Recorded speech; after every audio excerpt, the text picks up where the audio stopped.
Réaction 19 réalise aujourd'hui quelques portraits de personnes qui, par leur liberté d'expression, se sont retrouvées à la marge de la bien-pensance. Je pense, Martine Vonner, que tu en fais partie. Dans quel cadre familial s'est passée ton enfance? Le cadre était un cadre incroyablement aimant. Ce bonheur familial se déroulait dans un environnement extrêmement dur. Parce que je suis née en Lorraine, dans le bassin sidérurgique, à Hayange. Mes parents se sont rencontrés chez Devindel. C'était une entreprise extrêmement paternaliste. Et on habitait dans une maison fournie au cadre de l'usine. Je partais en colonie de vacances par le biais de l'entreprise. Le médecin traitant, c'était le médecin traitant de l'entreprise. Donc il y avait tout ce cocon paternaliste. Et en fait, nous habitions vraiment face au fourneau. Et j'ai un souvenir de petite fille. Il y avait un jardin derrière la maison. Et pour moi, le jardin était immense. Alors j'y suis retournée il n'y a pas longtemps. En fait, il n'était pas grand du tout, le jardin. Mais quand j'allais faire de la balançoire, ma maman me donnait un chiffon. Parce que tous les jours, la balançoire était couverte de suie noire. Et on ne pouvait pas s'asseoir sans avoir passé le chiffon sur la balançoire. Et autre chose, quand je regardais, parfois, on entendait des bruits très forts. Hein, et je regardais le ciel, et le ciel était orange, parce qu'il y avait des flammes qui sortaient des hautes cheminées. Et pour moi, c'est pareil, enfin, ces cheminées ne sont pas si hautes que ça, encore une fois, mais quand j'étais toute petite, je regardais ça. Pour moi, c'était extraordinaire. J'avais l'impression que c'était 100 mètres, 200 mètres vers le ciel. Et ces lumières oranges, c'était quelque chose d'extrêmement réconfortant, en fait. Ça portait la vie. Et j'ai vécu ça jusqu'à l'âge de 6 ans. Et ensuite, mes parents ont déménagé, pas très loin, à Thionville, où j'ai fait, à ce moment-là, toute ma scolarité. Pourrais-tu nous raconter justement ton parcours scolaire? Petite fille absolument modèle, toujours première de classe. Je suis obligée de le dire. Hein. Donc j'ai fait le cours préparatoire. Je n'ai pas fait le CE1 et je suis tout de suite passée en CE2. Mais même en CE2, quand je suis arrivée, donc j'étais beaucoup plus jeune que les autres, mais je suis restée première de classe et je continuais à m'ennuyer. Donc en fait, j'avais été investie par l'institutrice qui était, somme toute, qui avait repéré qu'il fallait qu'elle m'occupe. En fait, elle m'avait demandé d'accompagner 2 élèves qui étaient en difficulté. Donc je faisais mon travail et j'accompagnais déjà, donc toute petite, des élèves qui étaient un peu plus âgés que moi. Mais je prenais beaucoup de plaisir à expliquer, à passer du temps et à accompagner ces 2 copines, quoi, parce qu'en fait, on était dans la même classe. Et ce qui fait que je trouvais que le temps était moins long, parce que sinon, les journées étaient vraiment effroyablement longues. Et en fait, je suis arrivée en 6e, pareil, avec un an d'avance, et j'ai eu mon bac à l'âge de 17 ans. Et je crois que j'ai continué à être très très attentive à mes camarades qui allaient pas bien, à toujours vouloir aider. Je crois que je garde ça depuis toute petite, toujours vouloir aider les autres.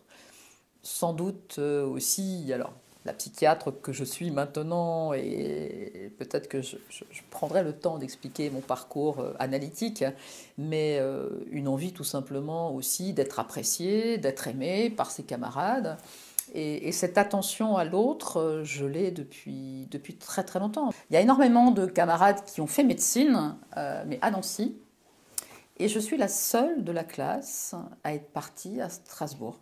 Voilà, j'ai fait ce petit saut dans le vide. En fait, je ne prenais pas beaucoup de risques à partir seule à Strasbourg. Et donc voilà, me voilà arrivée à l'âge de 17 ans, donc je n'étais pas encore majeure, dans cette ville que je ne connaissais pas.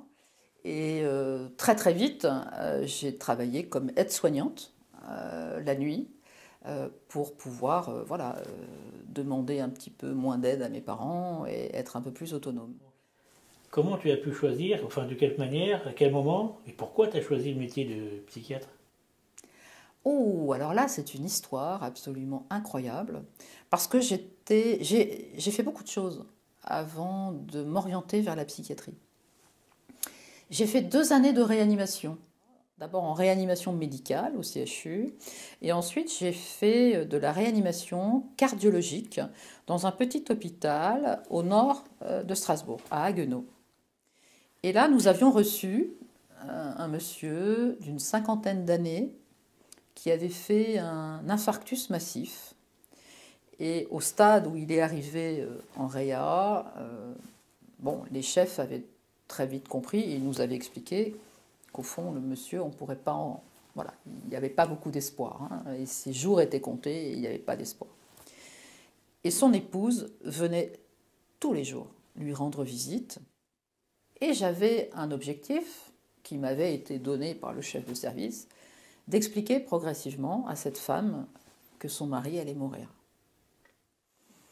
Et 10 ou 12 jours plus tard, son mari est décédé.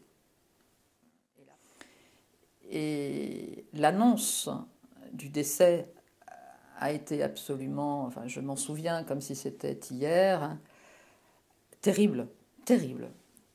Et j'entends cette femme dans sa douleur extrême. Elle ne savait plus ce qu'elle disait, elle pleurait, elle hurlait, et je l'entends me dire « Mais vous ne m'avez rien dit, vous ne m'avez rien expliqué, et c'est de votre faute. » Et là, ça a percuté vraiment, et je me suis dit « Mais oui, tu as dû te débrouiller, mais comme un pied. Enfin, voilà, tu étais vraiment mauvaise, tu n'as pas su trouver les bons mots. » Et là, j'ai commencé à lire voilà, autour de la psychiatrie, et j'ai commencé à comprendre qu'en effet, quand le cerveau humain n'était pas en capacité de recevoir, on avait beau utiliser toutes les arguties possibles, en effet, le message ne passait pas. Et je me suis réorientée à ce moment-là vers la psychiatrie. Au printemps 2020, en cas de maladie, le gouvernement, par l'intermédiaire des mainstream, exigeait de rester chez soi avec un Doliprane. Il ne fallait appeler les urgences seulement qu'en cas de détresse respiratoire. À ce moment-là, en tant que député avec auparavant plusieurs décennies de pratique médicale, comment as-tu réagi? La seule personne qui vous connaît, qui connaît votre état de santé antérieur, qui connaît votre traitement, c'est le médecin. Donc, pourquoi ne pas aller voir son médecin si on n'est pas bien?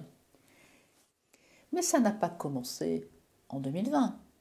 En Alsace, les difficultés respiratoires, les pneumopathies extrêmement sévères, qu'on n'appelait pas encore Covid, mais elles ont commencé à exister à partir de septembre, octobre, novembre 2019.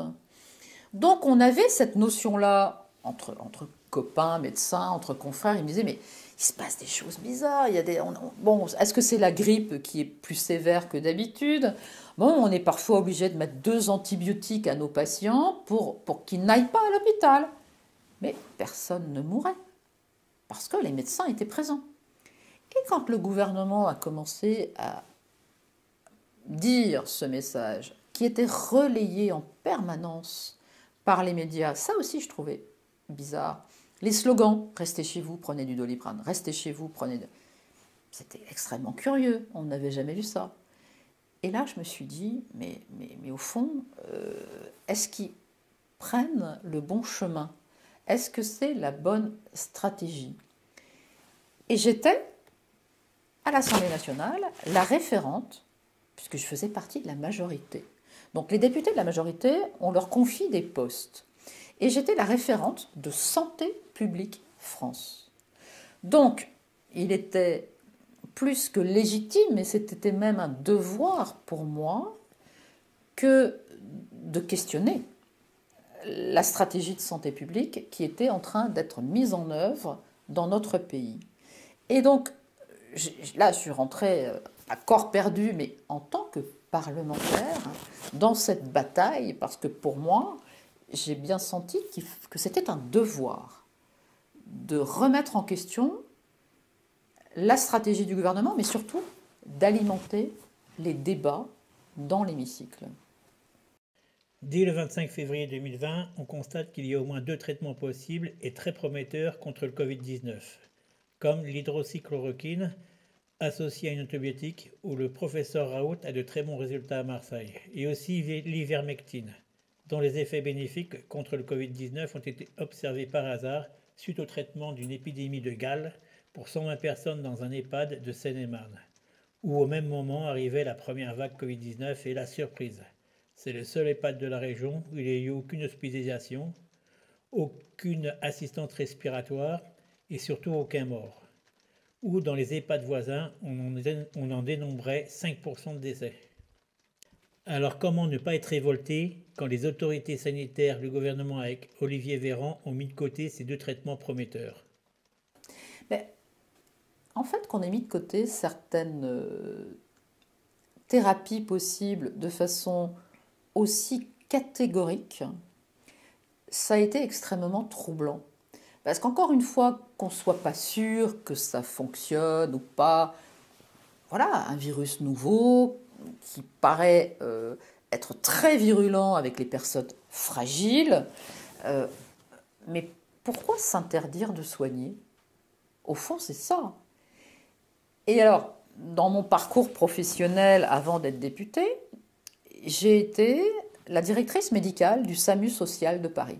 Donc SAMU social qui fait les maraudes, qui s'occupe des personnes qui vivent à la rue. Et bien évidemment, l'ivermectine, à ce moment-là, je l'utilisais tous les jours. Parce que les personnes sans domicile ont quasiment toutes la gale. Donc je savais que c'était un médicament, d'abord, qui coûtait vraiment rien, et en plus, pour lequel il n'y avait aucune précaution à prendre, parce qu'il n'y avait aucun effet secondaire.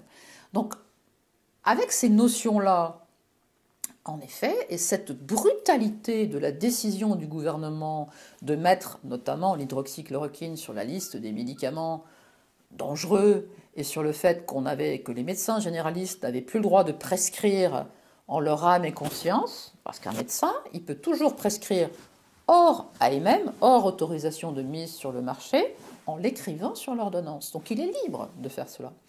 Et d'un seul coup, on avait une administration qui prenait des décisions et qui prenait le pas sur la science, sur la médecine. Et ça, pour moi, c'était profondément choquant. Donc, j'ai interrogé en commission des affaires sociales, je faisais partie encore de la majorité, j'interrogeais en réunion de groupes politiques le mardi matin. C'est très difficile de parler parce qu'on était très nombreux. Mais puis moi, on me disait, non mais toi mais arrête avec tes idées, non, on sait que ça ne marche pas. Je dis, mais comment vous êtes capable de dire que ça ne marche pas? Essayons de faire une étude réelle, randomisée ou pas. Mais là, dans l'urgence de l'épidémie, on n'a pas le droit de mettre de côté des médicaments qui, même s'ils avaient sauvé une seule personne, nécessitaient quand même d'être utilisés. Voilà, donc alors bien sûr, j'ai sans doute un esprit un peu rebelle, un esprit critique, et cette force de conviction qui fait que je n'ai rien lâché. Et c'était un devoir, encore une fois. Moi, j'avais invité mon confrère, le docteur Lévy Brul de Santé publique France. Il est venu à l'Assemblée nationale dès le 4 mars 2020, juste avant la suspension. Il n'y avait pas eu encore le fameux discours du président qui a dit on confine tout le pays. Et dès ce moment-là, j'avais dit mais venez et expliquez aux collègues parlementaires ce que vous savez. Et là, il était venu en rassurant, en disant non, mais c'est pas si grave que ça. En Chine, ils ont utilisé certaines molécules, dont l'hydroxychloroquine. Voilà, on l'a su dès le début.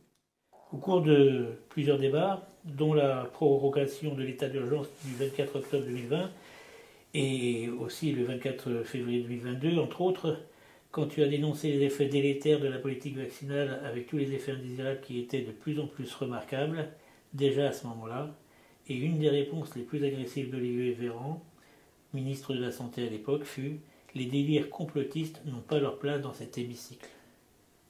Tu as dû te sentir bien seul à ce moment-là. Comment ne pas craquer, comment avaler le mépris de tout sans renoncer? D'où est venue cette force incroyable? Je ne me donnais pas le droit de craquer dans l'hémicycle. Mais combien de fois j'ai craqué le soir? Et si je n'avais pas été autant aidée par mon conjoint, qui a une épaule très solide, et j'ai pu craquer et pleurer dans ses bras. Mais ce que j'ai pris dans la figure, autant de fois, des colibés, des railleries, des moqueries, des insultes, des menaces d'Olivier Véran, mais aussi de mes collègues parlementaires. Bien sûr que j'ai craqué, bien sûr, mais je ne me suis jamais donné le droit d'arrêter, de céder, parce que pour moi, c'était trop important, il y avait des vies en jeu.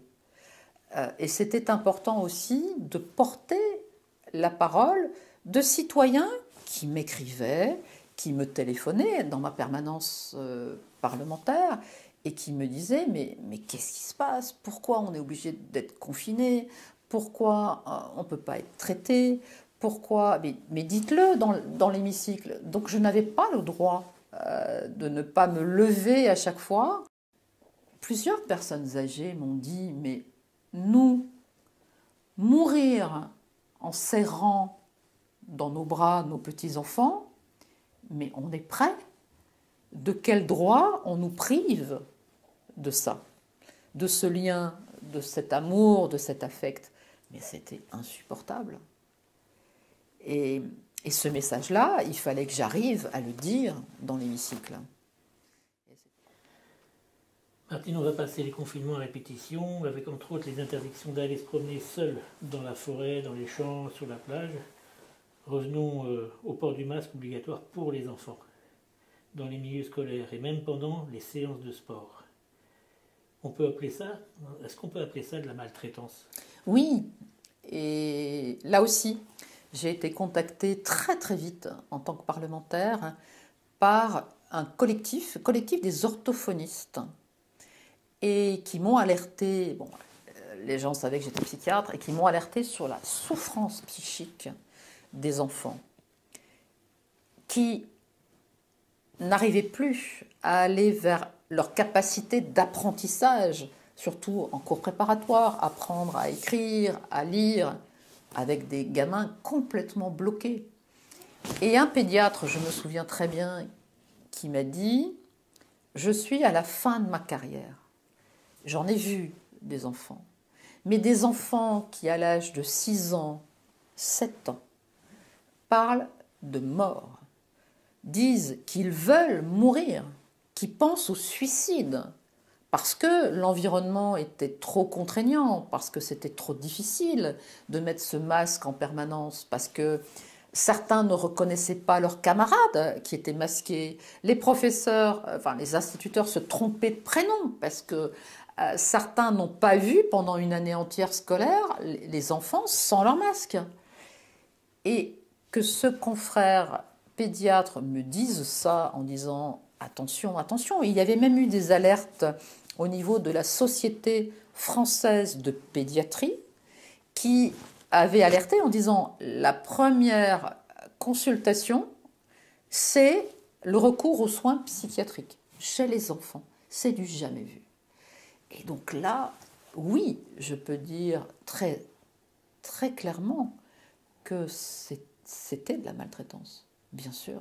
Martine, on est le 12 juillet 2021. Le président Emmanuel Macron annonce l'obligation vaccinale pour entre autres les soignants et les pompiers. Ils seront suspendus de salaire, de chômage, sans licenciement. Ils ne pourront plus s'inscrire au Pôle emploi. Comment tu as pris cette annonce?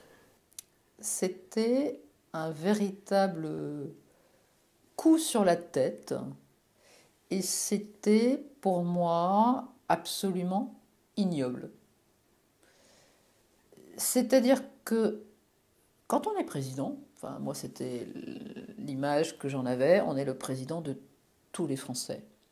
Et on ne met pas une certaine catégorie de gens à la poubelle. Parce qu'en fait c'est ça qu'il a fait.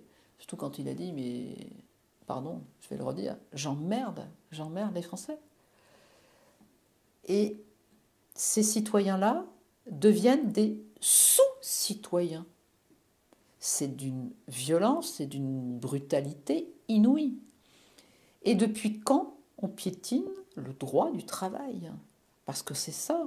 Et moi, j'ai été profondément choquée qu'aucun de mes collègues parlementaires ne s'offusque de cela. Pour eux, c'était normal. Et d'ailleurs, 1 an plus tard, on en est toujours là. Le gouvernement a beau dire, mais il y a à peine une poignée d'individus qui est concernée, mais il y a des milliers d'individus concernés. Et il y a des couples d'infirmiers qui, depuis septembre 2021, n'ont absolument plus rien pour vivre. Parce qu'ils n'ont pas le droit à leur congé annuel, ils n'ont pas le droit à leur congé d'heures supplémentaires, ils n'ont pas le droit d'aller à Pôle emploi, ils n'ont pas le droit de toucher le RSA. Ils sont condamnés à être projetés dans une mort sociale. C'est absolument terrible. Totalement. Alors là, on parlait tout à l'heure de la maltraitance des enfants. Là, on est dans une maltraitance, mais inimaginable. Martine, qu'est-ce qui t'a le plus choqué sur la gestion du président Macron et de son gouvernement sur l'épidémie du Covid-19 appelée crise sanitaire? L'absence de débat, cette arrogance du gouvernement qui a imposé cette privation de liberté, et on sait que les libertés perdues, on ne les retrouve pas. Et ça a été extrêmement choquant, d'autant qu'il y a eu une succession de 13 textes en 18 mois, tous plus liberticides les uns que les autres, et avec un aplomb, et sans aucun débat, parce qu'il y a eu des moments où le Premier ministre est venu se planter devant l'Assemblée nationale, devant la représentation nationale, et en disant « on va faire comme ça ». Oui, mais on sert à quoi, nous, les parlementaires? Eh bien, à rien. À rien. Et encore maintenant, parce qu'on voit à quel point la dynamique du 49.3 devient une habitude, c'est terrible. Et ça a été mais profondément choquant, parce que quand j'ai accepté, moi, quand je me suis engagée pour être élue, mais je croyais aux institutions de la République. Et là, je me suis rendu compte que tout ça, c'était un grand cirque. Et tant le Sénat que les députés à l'Assemblée nationale, on peut s'en passer. Hein. Qui fait la politique aujourd'hui? Qui valide la politique du gouvernement? Le Conseil d'État, le Conseil constitutionnel, qui devraient être des organes de contrôle et qui ne le sont plus du tout. Donc ça a été pour moi extrêmement choquant. Au début, quand les vaccins anti-Covid sont arrivés, avais-tu été rassurée, comme beaucoup? En fait, en 2018, il y avait eu cette loi pour inscrire les 11 vaccins obligatoires, les vaccins pour certains qui étaient simplement recommandés. Et j'ai voté, mais sans aucun problème, l'inscription des 11 vaccins, ce qui me vaut d'ailleurs actuellement, souvent il y a des gens qui me disent « Mais comment vous avez pu voter ça en 2018 ?» En fait, bon, moi j'ai quand même fait des études de médecine assez classiques, on a été élevé avec les vaccins Pasteur et tous ces vaccins, on va dire classiques, qui avaient été fabriqués pendant parfois jusqu'à 10 ans, donc des vaccins sécures. Et surtout, le gouvernement nous avait fait une promesse en disant les 11 vaccins seront obligatoires seulement pendant 3 ans. Mensonge énorme, puisque ces vaccins continuent à être obligatoires. Par contre, Quand on a commencé à parler des vaccins anti-Covid, on avait eu tout ce moment où on avait refusé de traiter. Et là, j'ai compris qu'en fait, on ne peut proposer un vaccin que quand on est sûr qu'il n'y a pas de traitement. Donc c'était logique d'avoir empêché le traitement et d'arriver avec la solution miracle. C'est-à-dire qu'on avait créé la peur énorme, l'effroi dans la population en disant vous allez tous mourir. Et 10 mois plus tard de dire mais ça y est, on a la solution. On va pouvoir vous sauver parce qu'on va vous vacciner. Mais au fond, même M. Delfrécy, professeur Delfrécy, qui a présidé le conseil scientifique, a dit très clairement que ce n'était pas un vaccin et que c'était peut-être une thérapie ou un médicament vaccin. Enfin bon, il s'est un peu pris les pieds dans le tapis, mais c'était trop tard. C'était une fois qu'il n'était plus à la tête du conseil scientifique. On m'a fait passer, je vais passer tous les qualificatifs, d'anti-vax d'extrême droite. Alors, je ne vois pas très bien déjà ce que ça vient faire ensemble. Mais là, j'explique, non, j'ai jamais été anti-vaccin. J'ai tous les vaccins. Moi, en tant que médecin, je me suis vaccinée, j'ai tous les vaccins. Mais laissez-moi continuer à avoir des doutes sur celui-là. Ouais, anti-vax, c'est des grands mots, c'est comme complotiste, c'est comme tout ça.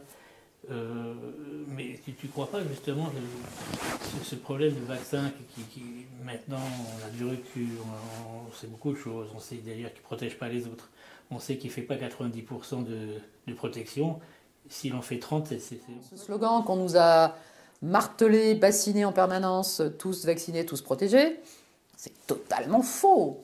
Totalement faux. Il n'était absolument pas basé sur des preuves scientifiques, on le sait maintenant, même la directrice de Pfizer l'a dit, dans l'enceinte du Parlement européen. Donc, ils sont où, au fait, les complotistes, ceux qui racontent n'importe quoi? Ils sont de quel côté? Je ne sais pas. Enfin, c'est un mot, d'ailleurs, qui est tellement galvaudé. J'aime pas l'utiliser, mais sauf peut-être pour me moquer. Mais c'est terrible. C'est terrible, ce mensonge d'État, parce que c'en est un, qui a été relayé à tous les niveaux. Au niveau des agences régionales de santé, au niveau des directeurs d'établissement, etc., etc. Tout le monde s'est plié à cette phrase absolument incroyable, mais il aurait fallu juste protéger nos personnes âgées, nos personnes vulnérables. C'est tout. En médecine, je crois que c'est la première année ou la deuxième année, on apprenait à tous les médecins, on ne vaccine pas en temps de contamination. Bien sûr. On ne vaccine jamais pendant une épidémie. Et les personnes ont l'habitude du vaccin de la grippe. On refait des souches chaque année, donc on vaccine avant l'épidémie pour protéger. Le vaccin n'est pas un traitement, le vaccin c'est de la prévention. Donc on empêche la maladie. Or, vacciner alors qu'il y a une pandémie mondiale, autant de monde en même temps dans tous les pays. En plus, là, on fait une deuxième injection, une troisième injection, un booster, là maintenant. Bon. Mais alors que c'est toujours la première souche. Or, ce virus-là a totalement disparu, le fameux Delta. Donc, le vaccin, on le sait, là, il est plus du tout adapté. Si même un jour, il avait été un tout petit peu adapté et utile, alors là, on est sûr que plus du tout. Et la conséquence de tout ça, justement, a été la sélection de variants. Quand on fait une pression comme ça sur un virus, eh ben, le virus, qu'est-ce qu'il fait? Il n'est pas bête, le virus. Il se défend et il mute. Et voilà. Et ces variants, on les a vus arriver, Omicron, etc. Christian Perron a gagné face à l'ordre des médecins. Mais dernièrement, Alain Laupert, radiologue, sénateur, a été sanctionné d'une interdiction d'exercer la médecine pendant 18 mois, dont 9 mois ferme. Au pire, encore, le docteur Gaillet était radié. Comment tu peux interpréter toutes ces mises au banc des accusés et dont tu es actuellement...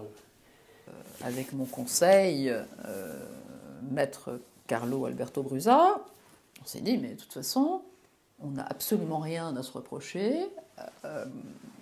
Mes prises de parole étaient claires. Donc je vais aller discuter avec mes pairs et leur expliquer qu'en effet, j'ai été député 24 heures sur 24 pendant mon mandat. Si une députée n'est pas en capacité, pareil, de questionner, c'est un devoir que de questionner et de débattre, alors là c'est pareil, on reste à la maison et puis on sait que définitivement les parlementaires ne servent plus à rien. Donc on ne peut pas me reprocher, on va dire, un prosélytisme quelconque, parce que j'ai toujours été dans le respect de la déontologie médicale et de la décision de mes pairs. Mais ce que ça renvoie, parce qu'il y a beaucoup de médecins qui ont soigné, de médecins qui ont jugé en leur âme et conscience ce qu'ils avaient à faire, on s'aperçoit qu'ils ne sont plus libres ni de leurs paroles ni de leurs actes. Donc c'est très inquiétant ce qui est en train de se passer dans notre pays. Et sommes-nous encore dans une république ou dans une, en tout cas, démocratie? C'est très inquiétant.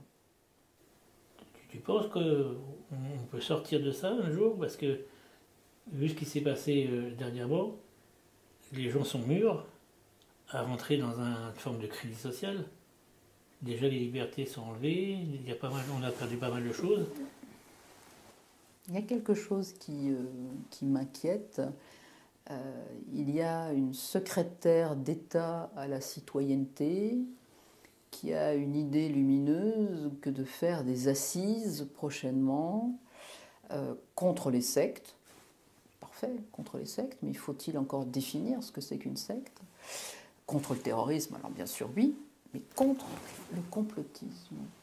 Donc ça veut dire quoi? Ça veut dire qu'en plus elle a déjà parlé d'un plan d'action, ça ne va pas être que du blabla, il va y avoir des actions très claires pour dénoncer son collègue de travail, pour dénoncer son voisin, pour peut-être dénoncer sa propre famille. Mais les dérives sont terrifiantes, absolument terrifiantes. Là, on est en train de basculer dans quelque chose qui devient absolument immonde. Donc, je suis très inquiète et il va falloir que le peuple français se réveille. Quel trait de caractère principal te concernant voudrais-tu revendiquer? Ou quelle image la plus juste voudrais-tu qu'on garde de toi?